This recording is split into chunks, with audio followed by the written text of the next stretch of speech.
2026-27 অর্থ বছরের বাজেট আলোচনার বক্তব্যে দেশের ভঙ্গুর অর্থনীতিকে টেনে তুলতে সরকারের স্বল্প ও দীর্ঘমেয়াদী পরিকল্পনা তুলে ধরেন প্রধানমন্ত্রী তারেক রহমান।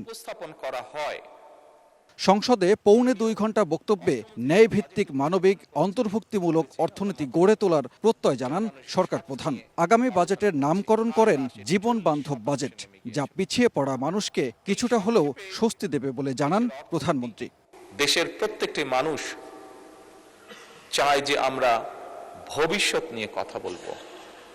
সেজন্যই মাননীয় স্পিকার, এই যে বাজেট সেশন, এই বাজেট সেশনকে বিশেষ করে যেহেতু আমি সরকারি দলের সদস্য, সেই জন্য আজকে আমরা যে বাজেট উপস্থাপন করছি, এই বাজেটকে আমি একটি নামকরণ দিতে চাই, সেটি হচ্ছে জীবন বান্ধব বাজেট।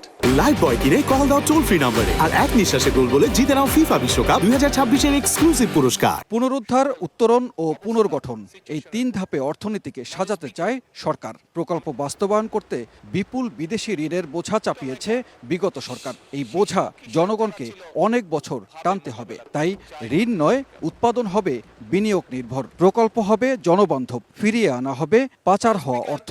আমরা একটি ভঙ্গুর অর্থনীতি পেয়েছিলাম, তার ভিতরে দুর্নীতি, লুটপাট, অব্যবস্থাপনা এবং স্বার্থ সংশ্লিষ্ট বা ভুল নীতির কারণে দেশের অর্থনৈতিক খাত বলা যায় সম্পূর্ণভাবে ধ্বংসস্তূপ হয়ে গিয়েছিল, ধ্বংসপ্রাপ্ত হয়ে গিয়েছিল।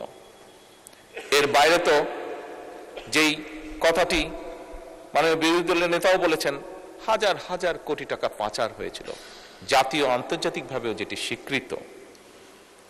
মাননীয় স্পিকার, দেশের উৎপাদন এবং বিনিয়োগ প্রায় স্থবির হয়ে পড়েছিল। যে কোনো মূল্যে তিস্তা মহাপরিকল্পনা বাস্তবায়নের প্রত্যয় জানান সরকার প্রধান। বর্তমান সরকার পদ্মা ব্যারেজ নির্মাণের উদ্যোগ গ্রহণ করেছে।